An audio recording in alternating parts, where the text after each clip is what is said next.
بالله من الشيطان الرجيم بسم الله الرحمن الرحيم أم حسبت أن أصحاب الكهف والرقيم كانوا من آياتنا عجبا إذ أوى الفتية إلى الكهف فقالوا ربنا آتنا من لدنك رحمة وهيئ لنا من أمرنا رشدا فضربنا على آذانهم في الكهف سنين عددا ثم بعثناهم لنعلم أي الحزبين أحصى لما لبثوا أمدا۔ محترم سامعین کرام، یہ سورۃ الکہف ہے اور قرآن کریم کے اندر اس کا جو آرڈر نمبر ہے وہ 18 ہے،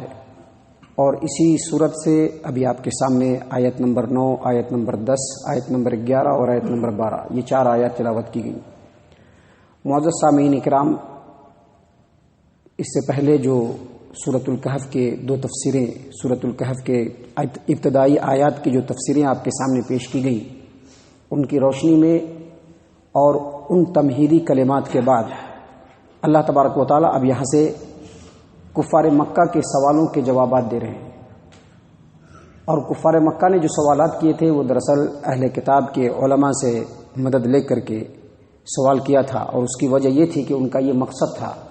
کہ نبی صلی اللہ علیہ وسلم نے جو نبوت کا اعلان کیا ہے اس کے بارے میں ان کو معلومات ہو، کہ ان سے کچھ ایسی تاریخی سوالات کیے جائے جن سوالات کو عرب مکہ تو کیا اہل عرب بھی نہ جانتے ہوں، صرف وہ اہل علم جانتے ہوں جو آسمانی کتابوں کے عالم ہو۔ تو اس کے لیے انہوں نے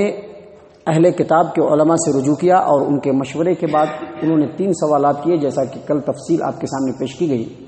لیکن اس کی تھوڑی سی تفصیل یہ بھی ہے کہ بعض روایتوں کے مطابق اہل کتاب نے کہا 3 سوال کرنے کے لیے، اور وہ 3 سوال میں سے پہلا سوال کہ اصحاب کہف کون ہیں، یعنی وہ چند نوجوان جو گم ہو گئے وہ کون ہے، ان کا کیا معاملہ ہے، اور دوسرا سوال کہ روح کیا ہے، اور تیسرا سوال کہ ذوالقرنین ایسا سیاح جو مشرق و مغرب کی جو سیاحت کیا وہ کون سے سیاح ہیں، ان کے کیا حالات ہیں۔ لیکن ایک اور روایت کے مطابق انہوں نے جو 3 سوالات کیے اس میں سے پہلا سوال کہ اصحاب کہف کون لوگ ہیں، اور دوسرا سوال موسیٰ اور خضر کا واقعہ بتلائیے، اور تیسرا سوال ذوالقرنین کون ہے۔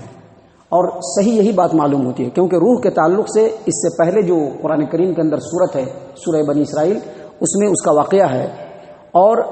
اللہ تبارک و تعالیٰ نے جو صورت نازل کی اس میں اس کا جو آرڈر ہے وہ 50 نمبر ہے، جبکہ اس صورت کا نمبر جو ہے وہ 69، یعنی 50ویں نمبر پر اللہ تبارک و تعالیٰ نے اس صورت کو نازل فرمایا، اور 69 نمبر پہ اللہ تبارک و تعالیٰ نے اس صورت کو نازل کیا۔ تو دونوں کے درمیان بہت لمبا وقفہ ہے، لہذا صحیح بات یہی ہے کہ جو 3 سوالات مکہ کے کفار نے کیا وہ 3 سوالات یہی ہیں کہ اصحاب کہف کے بارے میں بتلائیے، موسیٰ اور خضر کا واقعہ بتلائیے، اور ذوالقرنین کے بارے میں بتلائیے، اور ان تینوں کا واقعہ اس کتاب کے اندر موجود، اس سورہ کے اندر موجود ہے۔ محترم سامعین کرام، اس سورہ کے اندر جو ان تینوں جوابات کو اللہ تبارک و تعالیٰ نے دیا ہے، اس کے علاوہ کچھ اور باتیں بتلائی ہیں جو انسانیت کے لیے اور انسانی نصیحت کے لیے بہت ضروری ہے۔ اور دوسرا، جس انداز میں اللہ تبارک و تعالیٰ نے ان تینوں قصوں کو بیان کیا ہے اس کا جو اصل منشا ہے وہ یہ کہ کفار مکہ اس سے زیادہ نصیحت حاصل کرے۔ تو اللہ تبارک و تعالیٰ نے یہاں پر فرمایا ام حسبتا،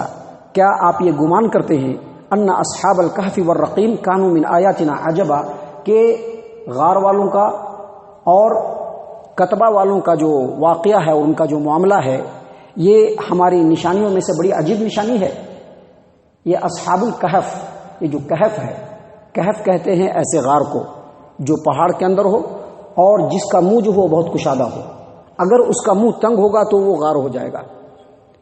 اگر اس کا منہ کشادہ ہوگا تو کہف ہوگا،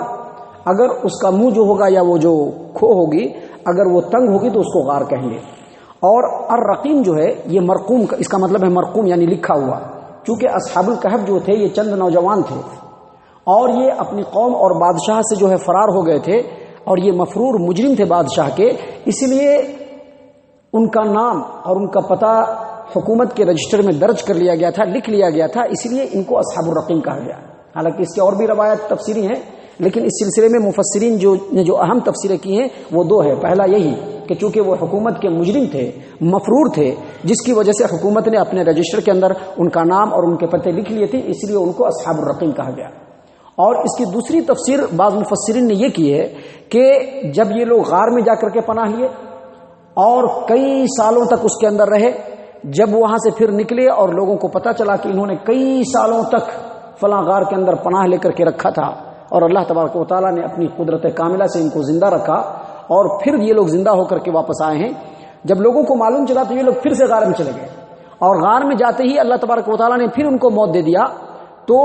لوگوں نے ان کے تمام کے نام اور ان کے پتے اور ان کے حالات ایک تختی پر لکھ کر کے اس غار کے منہ پر لٹکا دیا. اس لیے ان کو کہتے ہیں لکھا ہوا یعنی مرقوم. اللہ نے فرمایا کہ ام حسبتا،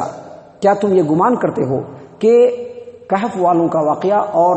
کتبہ والوں کا واقعہ جو ہے یہ ہماری عجیب نشانیوں میں سے بڑی نشانی ہے. مطلب یہ کہ یہ مت سمجھنا کہ یہ بہت بڑی نشانی ہے، بلکہ اس سے بھی بڑی نشانی جو ہے وہ اللہ تبارک و تعالیٰ کی کائنات میں بکھری ہوئی ہے. چونکہ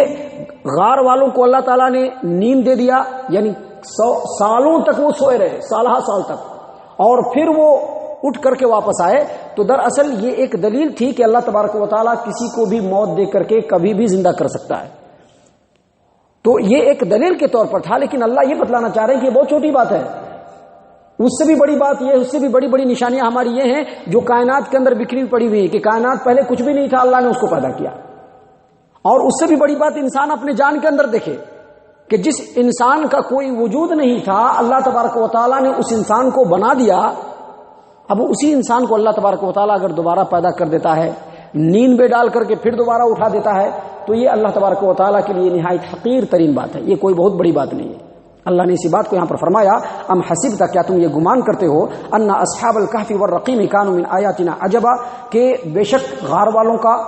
اور کتبہ والوں کا جو واقعہ ہے وہ ہماری نشانیوں میں سے عجیب نشانی ہے. تو یہ عجیب نشانی نہیں ہے، بلکہ اس سے بھی بڑی بڑی نشانیاں اللہ تبارک و تعالیٰ کی کائنات کے اندر بکھری پڑی ہے. اللہ فرما رہے ہیں اذ اول فتیۃ الی الکہف فقالوا ربنا آتنا من لدنک رحمۃ وہیئ لنا من امرنا رشدا. اور یہ جو غار والے ہیں ان کا واقعہ اس وقت کا ہے جب یہ لوگ ایک غار میں، ایک کہف میں پناہ لیے، یعنی کھلی ہوئی غار میں پناہ لیے، اور وہاں پر پناہ لینے کے بعد ان لوگوں نے کہا کہ اے ہمارے رب، تو اپنی طرف سے خاص رحمت ہمارے اوپر عطا فرما اور ہمارے اس معاملے میں ہماری صحیح رہنمائی فرما. یہ جو غار والے تھے صحیح تفسیری روایتوں کے مطابق، عام تاریخی روایتوں کے مطابق اور سیرت کے بیان کے مطابق یہ 7 نوجوان تھے.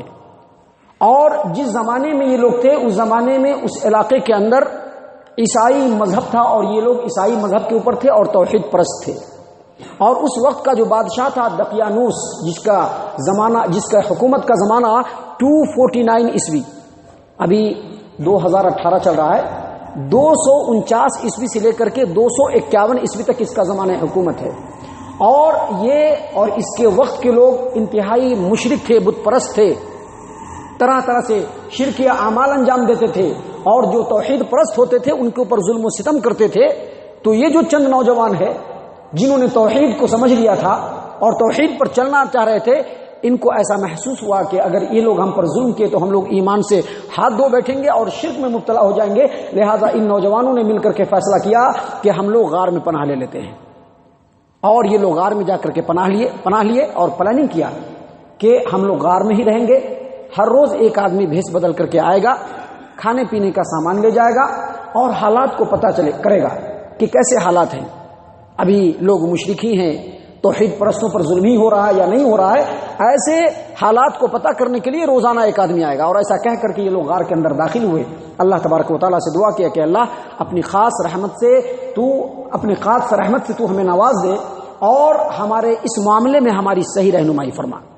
ان لوگوں نے دعا کیا، غار کے اندر چلے گئے. اللہ آگے مختصراً بیان فرما رہا ہے جس کی تفصیل آگے ہے. اللہ فرما رہے ہیں فَضَرَبْنَا عَلَىٰ آذَانِهِمْ فِي الْكَهْفِ سِنِينَ عَدَدًا. جب یہ لوگ غار میں گئے تو اس پلاننگ کے ساتھ گئے تھے کہ وہاں جائیں گے، رہیں گے. ہر دن ایک آدمی معاشرے کے اندر آئے گا، کھانے پینے کا سامان لے جائے گا اور حالات کو پتہ کرے گا. اگر حالات ہمارے مطابق ہو گئے تو ہم لوگ پھر واپس گاؤں میں چلے جائیں گے. لیکن جب یہ لوگ غار کے اندر گئے اور انہوں نے دعا کیا کہ اللہ اپنی رحمت سے ہمیں نواز اور ہمارے اس معاملے میں ہماری صحیح رہنمائی فرما، اور جا کر کے یہ لوگ لیٹے تو اللہ فرماتے ہیں کہ جس طرح سے ماں بچے کو تھپکی دے کر کے سلاتی ہے کان پر، اسی طرح سے ہم نے بھی ان لوگوں کو تھپکی دے کر کے سلا دیا اور یہ سال تک سوئے رہے. اللہ فرماتے ہیں فَضَرَبْنَا عَلَىٰ آذَانِهِمْ فِي الْكَهْفِ سِنِينَ عَدَدًا. ہم نے ان کو تھپکی دے کر کے کئی سالوں کے لیے سلا دیا، کئی سالوں کے لیے سو گئے وہ لوگ۔ پھر فرما رہے ہیں ثم بعثناہم، اور پھر ہم نے ان کو اٹھایا، یعنی کئی سالوں تک سوئے رہنے کے بعد جب ہم نے ان کو اٹھایا تو ہم اس لیے ان کو اٹھایا تاکہ ہم جان لیں کہ اصل معاملات کا علم ہم ہی کو ہو سکتا ہے، دوسروں کو نہیں۔ اللہ فرما رہے ہیں لنعلم، تاکہ ہم جان لیں ای الحزبین احصی لما لبثوا امدا، کہ ان دو فریقوں میں سے کون صحیح اندازہ لگا پاتا ہے کہ کتنے عرصے تک یہ غار والے سوئے رہے، کتنے عرصے تک۔ لیکن یہ بات کسی کو معلوم نہیں سکا، اس کا سورس ہی کسی کے پاس نہیں اللہ تبارک و تعالیٰ کے علاوہ، اور یہی اس بات کی دلیل ہے کہ غیب کا علم اللہ تبارک و تعالیٰ کے علاوہ کسی کو نہیں ہو سکتا۔ قرآن کریم میں بھی اس کی وضاحت نہیں کی گئی ہے، بس اللہ نے فرمایا کہ اٹکل پچو باتیں ہیں، اصل کتنے سال تک اللہ سوئے صرف اللہ تبارک و تعالیٰ کو ہی معلوم ہے، اللہ کے علاوہ کسی کو معلوم نہیں ہے۔ محترم سامعین کرام، یہ واقعہ اپنی ترتیب کے ساتھ آگے اور بھی آپ کے سامنے بیان کیا جائے گا۔ ان واقعات کی روشنی میں ہمیں یہ سمجھنا چاہیے کہ یقینی طور پر اللہ تبارک و تعالیٰ ہر اعتبار سے قادر مطلق ہے، انسان کی زندگی پر اور پورے کائنات پر اللہ تبارک و تعالیٰ کا اختیار ہے، لہذا ان واقعات کی روشنی میں ہمیں بھی اللہ تبارک و تعالیٰ کی توحید کے اوپر جم جانا چاہیے۔ اللہ تبارک و تعالیٰ ہم تمام کو نیک توفیق عنایت فرمائے، ہم تمام کو صحیح معنوں میں موحد مسلمان بنائے، آمین یا رب العالمین، وما علینا الا البلاغ المبین۔